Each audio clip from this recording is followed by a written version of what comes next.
pour analyser et décortiquer l'actualité avec beaucoup de pertinence et d'insistance. Si vous voulez en savoir en ce qui concerne avec l'actualité d'ici à Kasumbalesa, un peu partout en République démocratique du Congo, suivez l'émission Qu'en pensent les frontaliers, une émission qui permet à la population de délier sa langue avec beaucoup de responsabilités en matière d'actualité.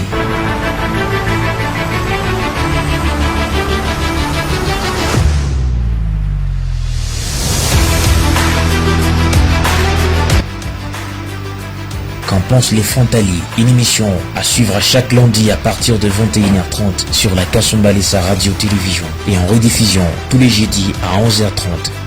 Présenté par André Kadimantumba.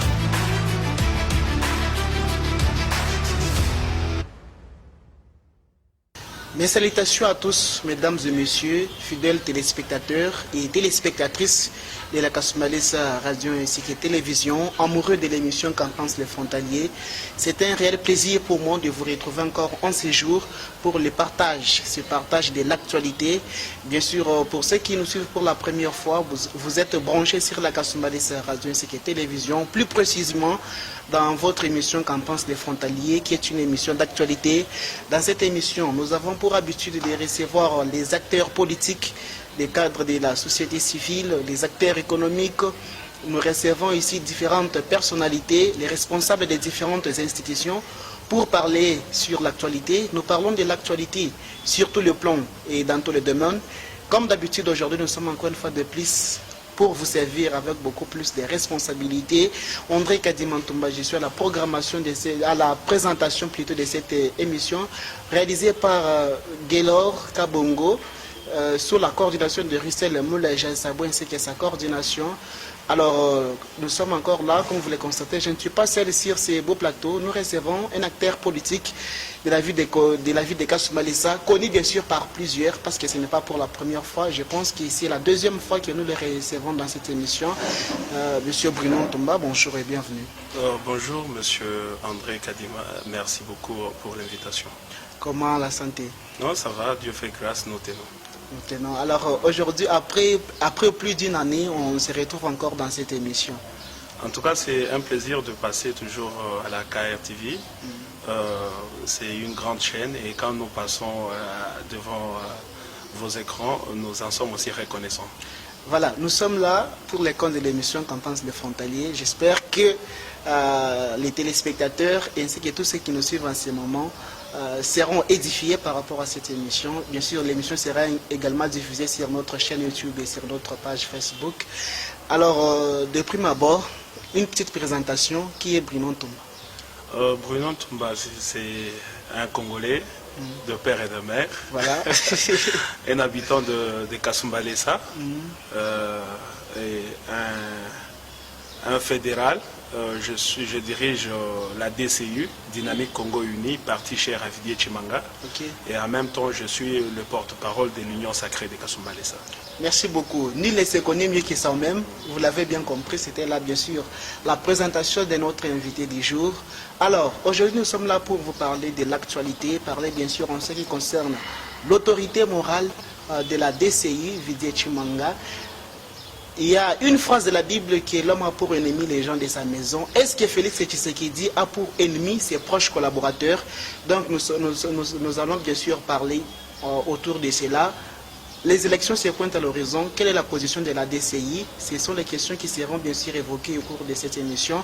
Pourquoi pas aussi le discours du président de la République à la 77e Assemblée générale de l'ONU, qui n'a pas hésité, soit mâcher les mots, il a dénoncé, il a prononcé un discours de vérité sur l'agression de la RDC par le Rwanda. Ce sont là les points majeurs qui seront bien sûr décortiqués dans cette émission. Alors, d'entame de jeu, monsieur le président de la DCI, comment se porte la DCI Kasumbalesa? La DCI Kasumbalesa se porte très bien, seulement que nous avons été aussi un peu secoués par la nouvelle de l'arrestation de notre président national, okay, et qui a été juste conduit à Makala, et qui est libre aujourd'hui. Okay. Et nous disons vraiment merci à la justice congolaise, parce que, comme nous le disons à notre peuple, la justice elle n'est pas là seulement pour arrêter, mais elle est là aussi pour libérer quand il n'y a pas d'indice sérieux dont la personne est accusée.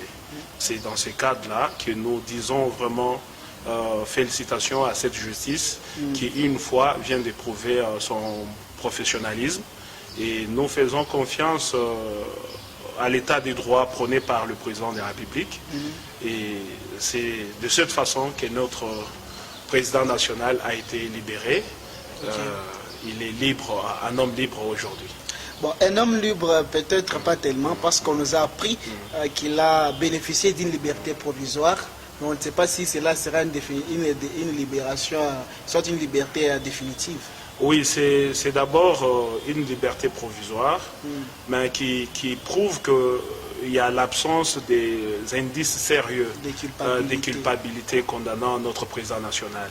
Et ça prouve aussi à suffisance que sa fuite n'est pas à craindre. Bien avant son arrestation, vous vous souviendrez, sur la toile, c'est tout le monde qui parlait de sa fuite vers la Belgique. Il y a même certains médias qui ont relayé ça, dire Didier Tshimanga a traversé les fleuves pour fuir la justice congolaise. Mais sachant qu'il était non coupable, il s'est présenté devant la justice. Et quand on a voulu l'amener d'abord à Makala, il n'a pas hésité une fois. Il est monté dans cette jeep de la police parce qu'il savait qu'il avait raison. Voilà. Au sein de la DCI, comment est-ce que vous avez digéré cette nouvelle? Ça n'a pas été facile. C'était un moment fort parce que tout le monde en parlait, et RFI, même les médias occidentaux. Et nous sommes restés sereins. Nous sommes restés sereins derrière notre président national, et la DCU était toujours debout en le soutenant. Et tout d'abord, nous n'avons pas, moi personnellement, on n'a pas adhéré à la DCU pour soutenir Didier Tshimanga. Nous avons adhéré à la DCI pour soutenir les idées, les idéaux de notre parti. C'est en parcourant notre statut que vous allez comprendre qu'on a vraiment un parti qui défend l'idéal congolais. Et s'il a été, par exemple, qu'il était condamné, la DCI allait toujours survivre, allait toujours avoir de membres, et on allait toujours continuer à servir ces partis que nous avons choisis. Nous sommes transcendés, nous sommes dans une autre dimension où on ne soutient pas les individus au sein de partis, mais nous soutenons les idéaux. Alors, vous soutenez les idéaux. Comment était le climat, soit la collaboration, les relations entre la DCI et le pouvoir en place, soit l'UDPS lors de cette crise? Nous avons été soutenus. J'ai reçu même un appel d'un fédéral de l'UDPS et membre du comité fédéral de la place qui a vu les images. Il m'a envoyé les images tard dans la nuit. Il a dit, bon, mais on voit que le président Didier, on vient de l'arrêter, on l'amène vers la prison de Makala. Et puis il m'a dit, non mon frère, vous savez, nous avons choisi la politique. En politique, tout peut arriver. Donc, d'ailleurs, il n'y a que nous qui avons peur de la prison. Beaucoup d'hommes forts passent par la prison. Même Lumumba a été accusé une fois d'avoir détourné les deniers publics. Il a été en prison, mais il est sorti héros. Voilà. Aujourd'hui, vous soutenez toujours Félix Tshisekedi? D'abord, je voulais épingler quelque chose ici. La DCU, c'est un parti allié de l'UDPS. Nous sommes alliés bien avant même que Fachi devienne le président de la République. Donc nous sommes alliés depuis 2015 que la DCI existe, et un parti vraiment allié de l'UDPS. Nous sommes alliés d'abord dans le temps des cash, des cas pour le changement, et aujourd'hui nous soutenons toujours le président de la République, M. Antoine Félix Tshisekedi Tshilombo, et c'est lui notre candidat président pour les élections 2023. À supposer que Didier Tshimanga a été condamné par la justice congolaise, quelles seraient alors vos relations? Est-ce que vous continuerez à soutenir Félix Tshisekedi, ou soit cela devrait peut-être proclamer le divorce entre les deux partis? D'ailleurs, c'est ce que je venais à peine de dire. Je l'ai dit, d'ailleurs, quand il est entré en prison, la DCI a fait une déclaration. Pendant qu'il était en prison, nous avons fait une déclaration au niveau national pour dire que la DCI continue à soutenir les actions du chef de l'État et reste membre de l'Union sacrée de la République. Donc c'est pour vous dire qu'au-delà des individus, nous voyons l'intérêt général. Ce n'est pas parce que s'il était peut-être condamné à 2 ans ou 3 ans de prison et qu'on allait quitter l'Union sacrée ou on cesserait de soutenir le président de la République. Et quand nous soutenons le président de la République, nous soutenons les idées, une vision claire et nette qui met l'homme au centre de tout. Et voilà, ce sont encore les idéaux de Fathi que nous soutenons. Et nous nous forçons de ne pas soutenir les individus, mais de soutenir les idées, des bonnes idées qui peuvent avancer notre patrie. Aujourd'hui, Félix Tshisekedi est en train de se battre dans la lutte contre la corruption, bien sûr. Vous avez dit que vous soutenez les idéaux et non pas les individus. Vidé Tshimanga, poursuivi pour corruption. Qu'est-ce que vous pouvez dire par rapport à cela? Corruption, ça c'est très fort. C'est vous qui venez de le dire. Bon, corruption, qui l'a corrompu? D'après la justice, celui-ci, Vidé Tshimanga, a été poursuivi pour corruption et aussi pour trafic d'influence. Il a osé user de son influence en tant que conseiller du président de la République pour tirer les quelques intérêts personnels. Monsieur, dans un monde d'Internet, le monde le plus évolué, où quelqu'un peut imiter votre voix, où quelqu'un peut prendre votre tête et placer la tête de quelqu'un et monter une vidéo. Vidé Tshimanga, au départ, juste au lendemain de ces accusations, de ces vidéos qui ont circulé partout dans le monde, avait clamé son innocence. Les vidéos, il y a eu des vidéos, si vous les avez regardées, étaient découpées, et ce sont des histoires fabriquées de toutes pièces. Sa voix est là, c'est sa voix, il parle anglais et consort, mais ces vidéos ont été sorties de leur contexte. Vous voyez, il y a eu des trucages de ces vidéos. Et Vidé Tshimanga détient de vraies vidéos originales qui n'attestent pas la même chose que ce que nous avons vu sur l'Internet. C'est ça un peu le problème que nous avons aujourd'hui dans le monde actuel de l'Internet, où il y a des vidéos fabriquées. Et ces gens qui ont fabriqué ces vidéos ont voulu seulement écarter Fathi de son frère, Vidé Tshimanga. Des 2 frères qui sont vraiment liés et qui ont décidé de travailler ensemble. Et de gens mal intentionnés ont truqué ces images pour donner l'impression que nous avons eue sur Internet. Mais je viens de vous dire que ces vidéos ne sont pas vraies et notre président national détient les vraies images et dans le vrai contexte où ces images ont été tournées. Si vous regardez même les images, vous verrez que Vidé est encore trop jeune sur une autre vidéo parce que ces vidéos n'ont pas été tournées le même jour. Vous verrez que dans l'une des vidéos, il est trop jeune. Et dans l'autre vidéo, actuellement, il est un peu vieux. Et il y a eu des trucages. Rassurez-vous, ces vidéos ont été truquées. Donc par là, vous voulez dire que votre autorité morale était victime de la cybercriminalité? Voilà les mots qui m'ont échappé. La cybercriminalité aujourd'hui, elle est un peu partout. Nous le voyons dans l'Internet où on voit même le président Macron et on met la tête de quelqu'un, ou Trump, on met la tête de quelqu'un, tout ça. Et il y a de sex tapes maintenant où quelqu'un nie. Il y a même de grandes personnalités de ces pays qui ont été mis à nu sur Internet. Mais au fond, ce n'étaient pas ces personnes-là. Et nous encourageons nos élus qui sont à l'Assemblée nationale de poursuivre, de voter des lois qui peuvent protéger des gens contre le cybercriminalité. Parce que ça prend une autre dimension et je pense que les élus peuvent s'y pencher pour qu'il y ait de peines adéquates à ces crimes qui sont en train de détruire aussi notre société. Voilà, si réellement Vidé Tshimanga était innocent tel que vous venez de l'affirmer, quelle a été donc la motivation de sa démission? Oh, c'est un homme fort. En tout cas, c'est pour la première fois qu'on a un dirigeant congolais qui exerce la politique à un haut niveau et démissionner. Vous savez, sur d'autres cieux, dans des pays développés et plus démocratiques que nous admirons, la démission, c'est un acte de bravoure. Vidé Tshimanga a accepté de laisser la justice librement faire son travail. C'était ça, la démission était une façon de se livrer lui-même à la justice et d'abandonner ses privilèges, d'abandonner d'abandonner son poste de conseiller spécial du chef de l'État en matière de stratégie et de dire je suis maintenant comme toute personne ordinaire et la justice peut se saisir de cette situation pour faire la clarté sur cette affaire. Voilà ce que nous encourageons dans ce pays.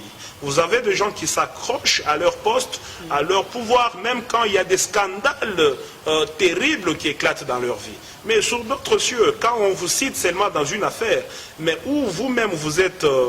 vous n'êtes pas coupable, vous cédez pour faire la lumière sur cette question-là. Et c'est pour cela que nous saluons cette action de grande envergure causée par notre président national, qui a montré que c'est vraiment un homme de grandeur et il a voulu que la justice fasse son travail normalement. Est-ce dans sa conscience, Vité Tshimanga peut-être avait été déjà soufflé que il n'aura pas une condamnation sur lui, parce que lorsqu'on assiste à ce qui s'est passé, celui-ci est mis sous MAP, un mandat d'arrêt provisoire. Voilà. Il obtient une liberté provisoire. Comment est-ce que vous pouvez expliquer cela? Des mandats d'arrêt provisoire à une liberté provisoire après 6 jours. Est-ce que c'était quelque chose déjà préparé?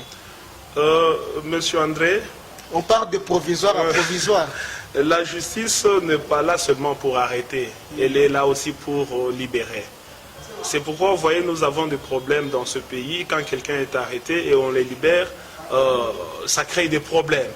Vous savez, il y a le droit. Le droit est dit et nous avons des éminents professeurs de droit, nous avons des juges, des magistrats et les avocats. Et tout l'appareil judiciaire, quand il voit que ce monsieur ne mérite pas d'être là où il doit être libre, mais venir répondre, on vous accorde une liberté provisoire. Et ce sont les textes, c'est le droit qui est dit. Et pourquoi on doit s'acharner contre le droit? Nous voulons l'état du droit. L'état du droit n'est pas là seulement pour arrêter. Le droit est là pour juger et arrêter ou condamner celui qui est condamnable et libérer celui qui est libérable.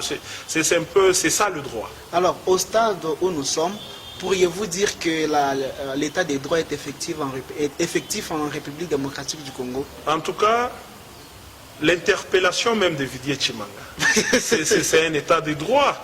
Nous avons connu des régimes qui se sont déroulés dans ce pays et on n'a jamais vu ce que nous sommes en train de voir aujourd'hui. Nous sommes dans un régime où personne n'est épargné par la justice congolaise. Que vous soyez Premier ministre, que vous soyez président de la République, que vous soyez conseiller à la présidence ou gouverneur, quand vous faites des choses qui sont contraires à la loi, ou bien quand la loi trouve que vous devez venir répondre sur une question pour clarifier sur certaines questions, et vous répondez. Nous avons sauté, nous sommes passés au-delà de personnes intouchables dans ce pays. Aujourd'hui, on a eu de grandes personnalités qui ont été appelées à la justice, qui ont été emprisonnées pendant un temps, et tout ça, c'est ça même l'avènement de l'état des droits. Même l'émission que vous présentez aujourd'hui, les journalistes, quand vous le regardez dans votre métier, il y a des sujets tabous qu'on ne pouvait pas parler à l'époque. Mais aujourd'hui, vous parlez librement, vous faites des émissions, vous critiquez comme vous voulez. Et ça, c'est l'avènement de l'état des droits avec Fachi Beton. Alors, toutes ces interpellations des grandes personnalités du pays, est-ce que cela ne constitue pas du populisme dans ce sens où toutes ces autorités qui ont été interpellées sont libres aujourd'hui? Mais vous voyez seulement leur libération. Mais pourquoi vous ne voyez pas leur interpellation? Donc, nous devons regarder des choses dans plusieurs angles. Le fait qu'on les interpelle, d'abord. Et on les libère ensuite. On les libère ensuite, mais ils répondent de leurs actes. Il y a des gens qui ont fait la prison dans ce pays. Il y a des gens qui ont fait la prison. Il y a certaines interpellations qui se terminent avec comment je dis, des réparations. Si vous avez peut-être eu à détourner quelque chose de la République, et l'État vous dit, vous remettez ce que vous avez détourné, et puis on vous libère. Mais il y a eu quand même quelque chose de positif pour l'État. Il y a certaines interpellations parce que actuellement les gens veulent que tout soit étalé sur Facebook, sur WhatsApp. Il y a les secrets d'État. Il y a certaines histoires, quand quelqu'un est en prison, il y a eu des réparations qui ont été faites pour que cette personne soit en liberté. Et tout ça, ça ne peut pas être mis sur la place publique. Donc, nous saluons, nous de la 2CI, personnellement, moi, exécutif d'un parti allié de l'UDPS, parti membre de l'Union Sacrée, où je vois mon président national a été interpellé, amené jusqu'à Makala. Nous saluons tout ça, nous disons c'est l'état de droit. Si il avait été, si Didier Tshimanga a été fautif, et la loi devait être dite, le droit devait craindre. C'est ça, ce que nous saluons aujourd'hui. Alors, dans toutes ces interpellations, qu'est-ce que le peuple congolais a gagné? Le peuple gagne la confiance. La confiance entre l'État et le peuple est en train de se constituer davantage. Vous voyez, aujourd'hui, quelqu'un est au courant maintenant qu'un ministre peut être arrêté. Parce que dans le temps, comme je vous l'ai dit, on pensait qu'il y avait des gens intouchables, il y avait des gens qu'on ne pouvait pas interpeller par la justice. Mais avec l'avènement de ce gouvernement dirigé par Félix Antoine Tshisekedi Tshilombo, nous voyons que tout le monde est maintenant égal devant la loi. Députés, ministres, conseillers à la présidence, directeurs de cabinet, et vous pouvez être interpellé par la justice. Et si vos plaidoiries ne sont pas claires, ne sont pas convaincants, vous pouvez être même être envoyé en prison. Voilà cette confiance-là qui naît maintenant entre le gouvernement et la population. Et vous savez, tout passe par la justice. Le développement d'un pays passe par la justice. Si nous sommes aujourd'hui... Même dans la Bible, il dit que la justice élève une nation. Voilà pourquoi ces régimes tournent autour de l'état des droits. Parce que nous pensons que la justice élève une nation. Au moment où vous parlez de l'état des droits en République démocratique du Congo, grâce au régime, soit au gouvernement de Félix Tshisekedi, l'opposition dans son camp parle d'un régime de dictateur. Et qu'est-ce que vous pouvez dire par là? L'opposition, je pense que même mon président national, Didier Tshimanga, ensemble avec Félix Antoine Tshisekedi Tshilombo, ils étaient tous dans l'opposition, bien avant qu'on arrive au pouvoir. Nous connaissons bien le jeu et nous connaissons bien des techniques de l'opposition. Vous vous souviendrez, juste quelques mois après l'avènement après l'élection du président Félix Antoine Tshisekedi Tshilombo comme président, qu'est-ce qu'on n'a pas dit dans ce pays? Les gens ont parlé d'un président patin, un président qui régnait et ne gouvernait pas. L'étiquette. Un stagiaire, on a dit c'est Kabila qui dirige toujours. Et aujourd'hui, moi je n'arrive pas à comprendre, un patin, il devient tout directement un dictateur. C'est ça le problème avec l'opposition. L'opposition dit une chose et son contraire. Ce sont des gens en perte de vitesse et qui veulent saboter l'action gouvernementale, mais qui manquent d'arguments. Parce qu'aujourd'hui, si vous regardez dans beaucoup de secteurs de la vie congolaise, il y a beaucoup d'avancées et des choses qui sont en train de changer. Et par manque d'arguments, l'opposition s'élance dans de déclarations qui ne sont pas correctes, mais heureusement, la population congolaise est maintenant mature, une population qui comprend qui ment et qui dit la vérité. Voilà, il y a quelque part dans la Bible où il dit que l'homme a pour ennemi les gens de sa maison. Aujourd'hui, pouvons-nous dire que Félix Tshisekedi a pour ennemi ses proches collaborateurs? Je ne pense pas.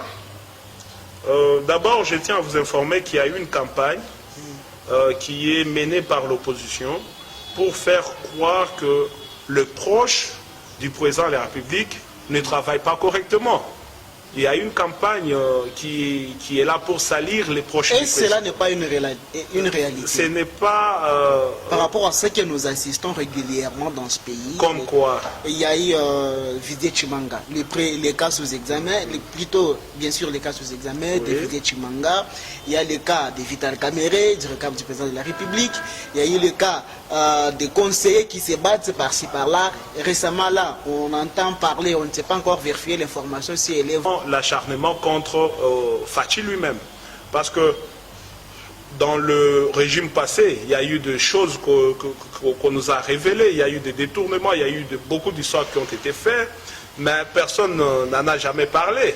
Si aujourd'hui, le pouvoir de Fachi, on cite tel proche de Fachi a fait ceci, moi je vous dis c'est seulement l'avènement de la démocratie, l'avènement de l'état des droits, l'avènement de la liberté d'expression qui laisse tout le monde libre de dire ce qu'il pense. Donc vous trouvez cela normal? C'est normal. Tout ce qui se passe autour de la présidence est tout à fait normal. Non, non, ça vous interprétez mal mes propos.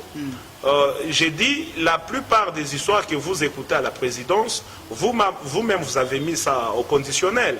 Ce n'est pas que tout ce que nous écoutons... Bon, pas la plupart. Il y a un cas que j'ai mis sous conditionnel, mais les autres, ce sont des faits réels. Par exemple, l'interpellation de Didier Chimanga pour corruption et trafic d'influence. Mais quand vous êtes interpellé, c'est la dit...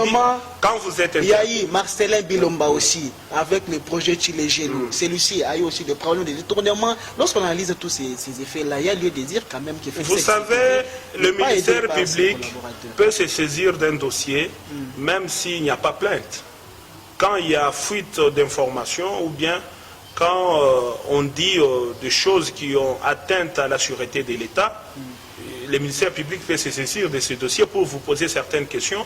Monsieur, on vous cite dans tel dossier, venez vous expliquer. Et l'interpellation ne veut pas dire que la personne est coupable. Et certaines personnes ont été interpellées, mais arrivées sur place, quand ils ont étalé leur vérité et la justice voit que la personne n'est pas coupable ou n'est pas liée à ces faits-là qui ont été peut-être à sa charge. Et on vous libère. C'est ça l'état des droits aussi. L'état des droits, ce n'est pas penser que c'est seulement arrêter, même là, il ne faut pas arrêter, ou bien arrêter sans libérer. Parce que la liberté provisoire que vous évoquez plusieurs fois ici, et c'est prévu par la loi. Et c'est seulement cette loi congolaise que nous sommes en train de lire et qui est en train de mettre aussi des gens à liberté provisoire. Je pense que le droit est dit. Que dire aussi de cette phrase de Jean-Marc Kabound qui avait dit à son temps que ce gouvernement est un gouvernement des jouisseurs? Bon, ça n'engage que Jean-Marc Kabound. Mais selon moi, selon mes analyses, si nous pouvons parler des jouisseurs, je trouve que Jean-Marc Kabound, c'est le premier jouisseur de la République. Vous vous souviendrez, Jean-Marc Kabound, à l'avènement de ce régime, quand l'UDPS a accédé au pouvoir, même sa façon d'être, le mode de vie qu'il avait, la maison qu'il habitait, et ça a changé. Le président de la République vit dans une petite maison de la nation. On n'a jamais appris que Tshisekedi a construit en Europe, il a une villa aux États-Unis ou des comptes en banque en Suisse. Mais Jean-Marc Kabound, c'est au vu et au su de tout le monde qu'il est en train de mener une vie d'extravagance. Il a construit une maison qui coûte des millions dans moins de 2 ans. Et dernièrement, il était malade d'un genou. Il n'a pas voulu se faire soigner à Kinshasa, ni à Lubumbashi, ni à Goma. Il fallait qu'on aille masser son genou à Londres. Mais moi, je me demande, mais à l'époque, quand il souffrait... Il fallait qu'on aille masser les genoux alors. Mais à l'époque, quand Jean-Marc Kabound, avant qu'il accède au pouvoir, on massait son genou où? Voilà quand même la jouissance. Je peux vous montrer beaucoup de points qui prouvent que c'est Jean-Marc Kabound le grand jouisseur et le président de la République est en train de travailler. Et le chien aboie et la caravane passe. Aujourd'hui, c'est sur les lèvres de tout Congolais. 2023, c'est pour bientôt. Quelle est la position de la DCI? Est-ce que vous préparez déjà ou soit vous attendez les jours J? On se prépare, les élections se préparent. Nous sommes en train de préparer les élections. D'ailleurs, nous sommes dans une phase où nous sommes en train d'expliquer à nos militants et membres et cadres la nouvelle loi électorale. Et il y a eu quand même certains changements, certaines nouvelles dispositions. Et nous sommes en train d'expliquer à nos militants et tout le monde de la DCI comment cette fois-ci ça va se dérouler, quel est le message qu'il faut faire passer à la République pour ceux-là qui seront candidats sur les listes de la DCU. Nous sommes en train de dire à nos députés quel est le travail d'un député si vous êtes élu, quel est le travail que vous allez faire à l'Assemblée nationale, parce que nous ne voulons pas avoir ce genre de discours des députés ou bien des candidats députés qu'on va lancer sur la place publique pour faire campagne, qui vont promettre des aéroports, qui vont promettre la construction comment je dirais, des gratte-ciel. Nous sommes en train de faire un travail de fond pour que la DCU, quand elle va sortir, qu'elle ait un message convaincant et que nous puissions attirer un grand nombre d'électeurs. Et sur le plan local, tout se passe bien, les préparatifs? Oui, ce que moi je suis en train de vous dire, c'est sur le plan local. C'est chez nous ici, où nous faisons des réunions de formation, d'information sur la nouvelle loi électorale, comment s'y tenir, comment s'y prendre pour que nous puissions arracher beaucoup de sièges au niveau soit local ou national. On entend dire par-ci par-là que jusqu'à présent, la DCI a une faible base ici à Kasumbalesa. Est-ce que vous allez vous porter garant? La DCI va aussi aligner des députés ici à Kasumbalesa, bien sûr dans la circonscription électorale de Sakania, ou soit vous allez vous contenter d'accompagner vos alliés? Non, nous ne sommes pas en politique pour accompagner les autres. Nous sommes appelés à être aussi dirigeants demain.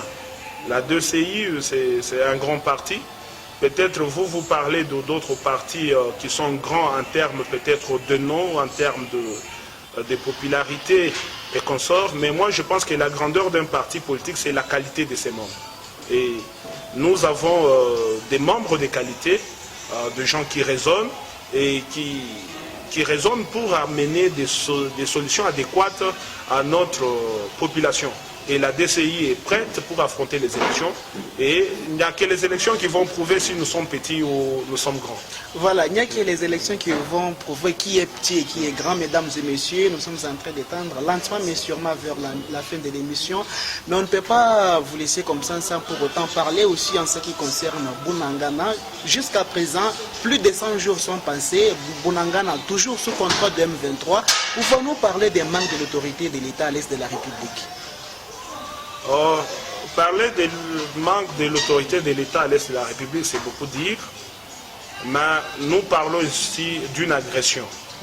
Si quand vous fermez votre porte la nuit avant de dormir et qu'il y a des bandits qui viennent casser pour vous voler, cela ne fait pas de vous un irresponsable. Oui, c'est ce qui nous arrive, on garde bien notre maison, on garde bien notre patrie, mais il y a des États ou un État africain qui est assoiffé de nos richesses, qui trouve que je peux aller m'enrichir au Congo et qui nous a injustement imposé cette guerre. Et si vous avez suivi le discours du chef de l'État du haut de cette tribune de Nations Unies, il a dit clairement, il a cité sans embâche les noms de ceux-là qui nous attaquent. Par exemple, à l'occurrence, le Rwanda a été cité plusieurs fois. Les discours du président de la République à la 77e Assemblée générale de l'ONU, comment est-ce que vous avez trouvé son discours, vous personnellement? Bon, le discours a été apprécié même par l'opposition, à ce que je sache. C'était un bon discours, un discours ferme. D'abord un discours du chef de l'État qui a la situation en main.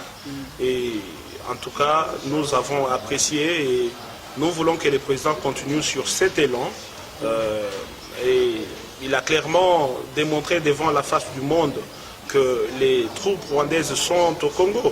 Et nous attendons les retombées de ce discours et la communauté internationale doit se prendre en charge parce que nous sommes aussi membres de cette communauté et nous sommes un État agressé. Il ne faut pas qu'il y ait la différence entre les Ukrainiens et les Congolais. Les Ukrainiens sont en train de recevoir beaucoup d'aide militaire en termes de fonds et consorts.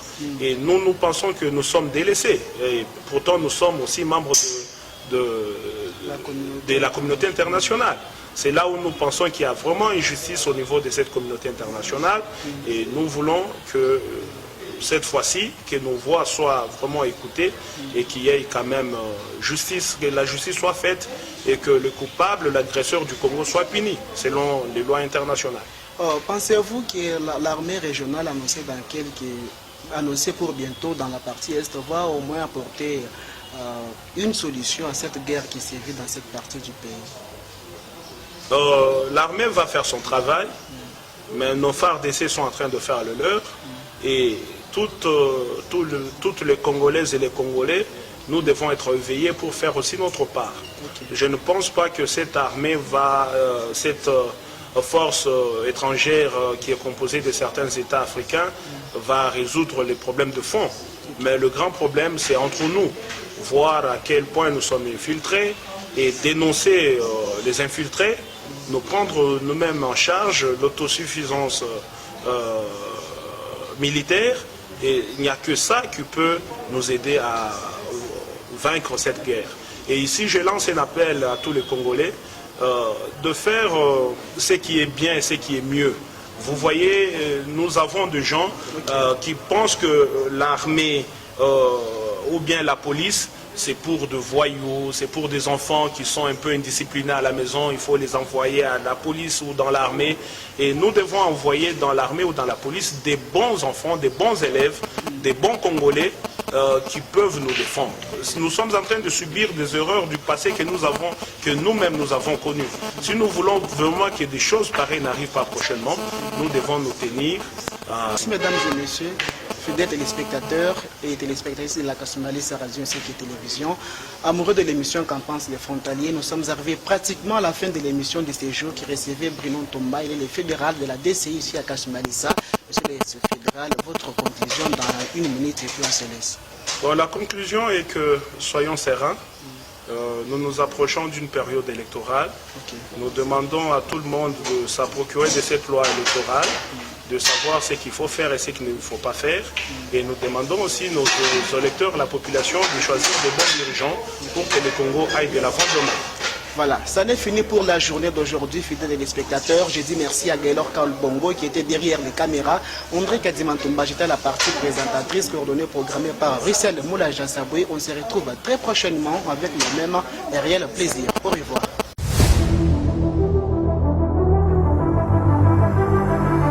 Pour analyser et décortiquer l'actualité avec beaucoup de pertinence et d'insistance, si vous voulez en savoir en ce qui concerne avec l'actualité d'ici à Kasumbalesa, un peu partout en République démocratique du Congo, suivez l'émission Qu'en pensent les frontaliers, une émission qui permet à la population de délier sa langue avec beaucoup de responsabilités en matière d'actualité.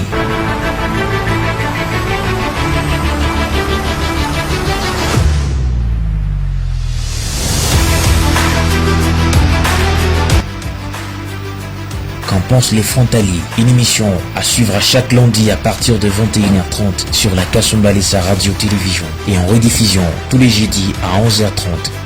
Présenté par André Kadimantumba.